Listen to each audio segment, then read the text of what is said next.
Sunday, July 29th, 2018. Welcome to V10 Sports and the CFL report. And the main topic, Johnny Manziel got traded to the Montreal Alouettes. Montreal Alouettes release little press clippings that say, you should come see him. We're going to play him. He's not going to start, but we're going to play him. So that all these people fill the stadium, want to see Johnny Manziel play. So they go, he doesn't start, Adams Jr. starts, Adams Jr. plays. Second half rolls around, we still haven't seen John. Fans are going, well, maybe we'll see him in the second half. We'll see him in the second half. He's going to play.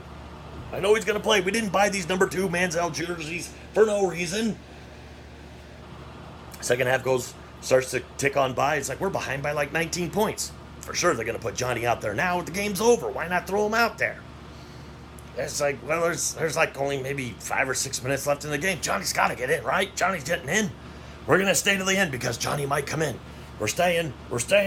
It's like tick, tick, tick. Game over. Okay. What? Where's Johnny?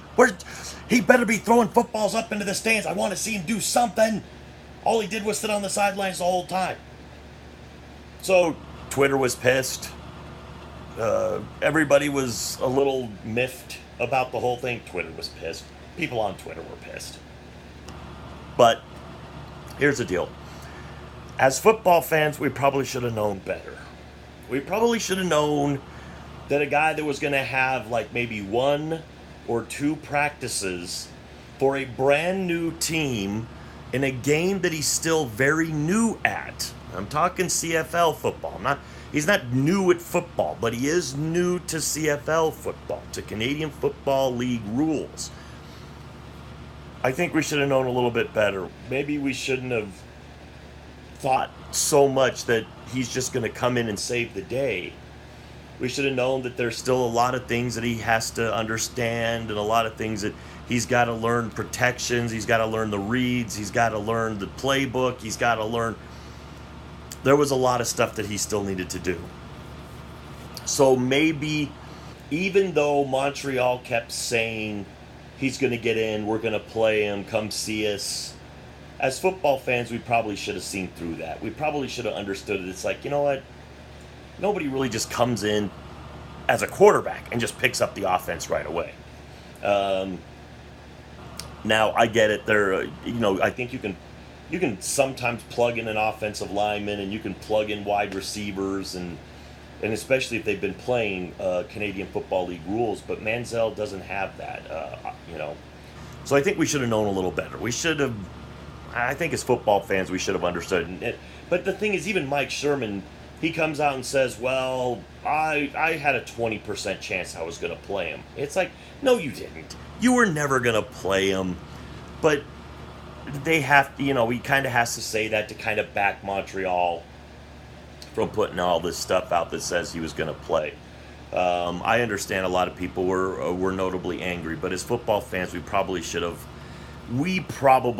known a little bit better. I mean, we know that it's, this is a complicated game and very few people just come in, pick it up and go. So with all that being said, the game was not competitive at all. Edmonton pretty much put the screws to him. I mean, if you wanted to see a good quarterback performance, Mike Riley, 24 of 32, 415 yards, 4 touchdowns. You got to see I think he's the reigning most outstanding player. He put on a show. Adams Jr., not so much. 15 of 28 for 217 yards and an interception. He ran the ball really well, like 8 carries for 72 yards, so he ran the ball effectively. But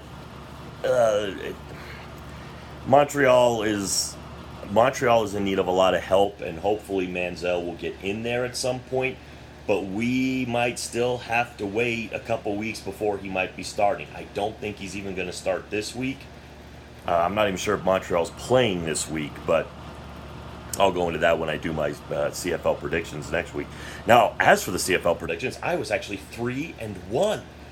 3-1. I only got one game right the first week. 2 games right the next week, and 3 games right this week. I'm 6-5 now. I'm above 500. Wow. Now I'll probably have a massive losing streak. Next week I'll go like 0-4 or something.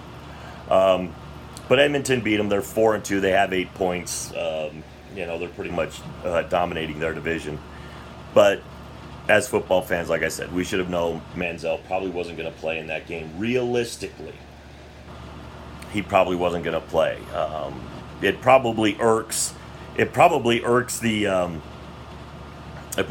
Montreal fans a little bit even more, because I guess in the Hamilton game, it's like Westerman and Williams, who were both traded to Hamilton, both did play.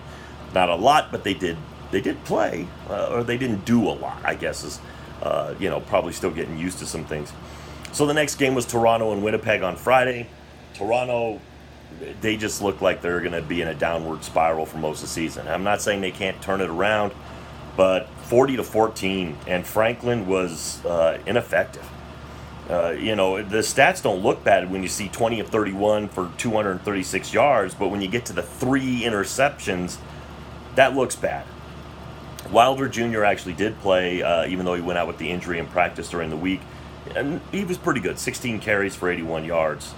But Winnipeg just wasn't going to be stopped. In fact, I think Winnipeg had only 1 sack in this. But Nichols played pretty well. He was 19 of 28, 2 touchdowns and an interception. They didn't run the ball super effectively, but they were okay. But I picked Winnipeg to win. Now Winnipeg, I think, is 4-3. So they have 8 points. I thought Toronto would make this a little bit more of a game, but they didn't. So now we're going to move on to Ottawa and Hamilton. I picked Hamilton to win this one. Masoli actually played well again. I mean, he did. He put up. He threw for over 300 yards again. I guess he's going to start another streak. He was 26 of 38 for 352 yards, a touchdown, and an INT.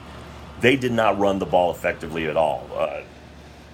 Hamilton was ineffective in the running game. The weird part is they're still second place in the division with 4 points, because Montreal and Toronto were so terrible, and they only have 2 points. So they're still second place in their division, but this was a chance to tie Ottawa for the division lead, and it was in Hamilton.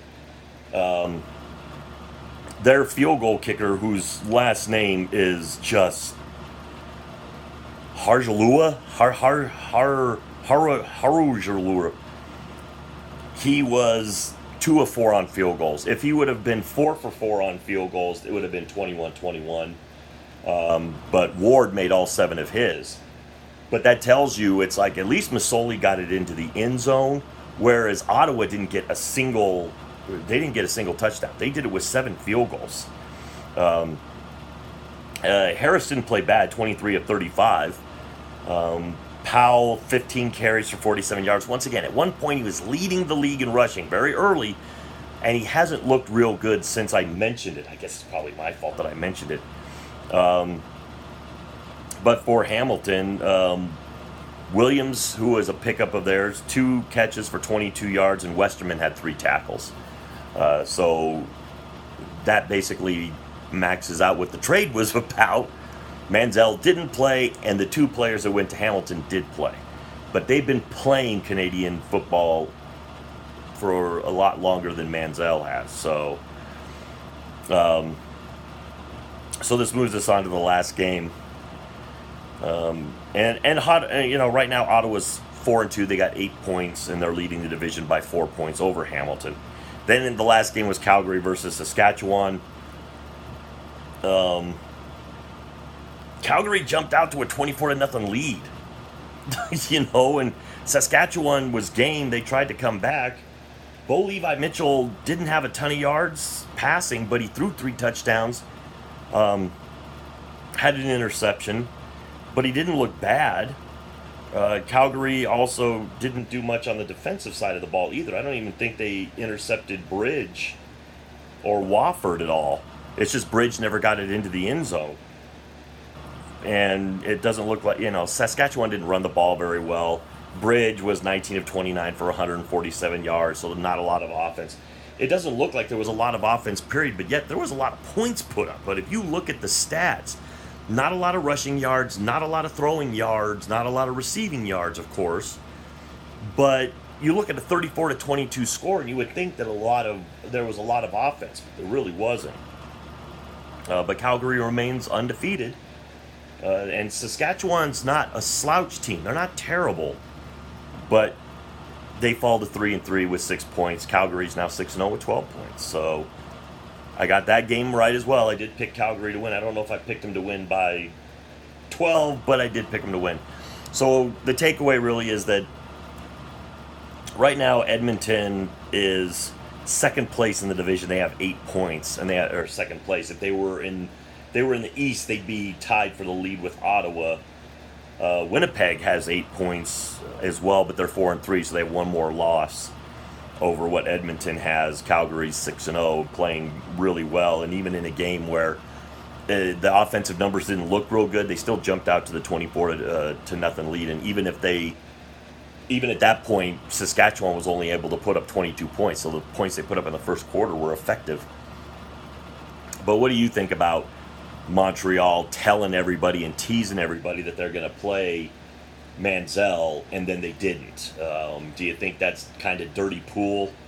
Do you think they maybe should have told us that it's like, just to be safe, he doesn't know any of this stuff, and we're going to not play him this week, but we're going to try to get him ready for a few plays next week?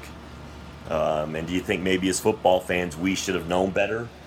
I mean, who do you really kind of put the blame on? I still put a little bit of the blame on us, because if you were a person like myself, I've been watching a lot of football. I should have known better. It's like, I'll definitely put that on myself. I should have known better that a quarterback going into a brand new offense with a brand new team and a brand new scheme and a game that he's not super familiar with probably wasn't going to play unless he was going to maybe run the ball or something, just token to get out there.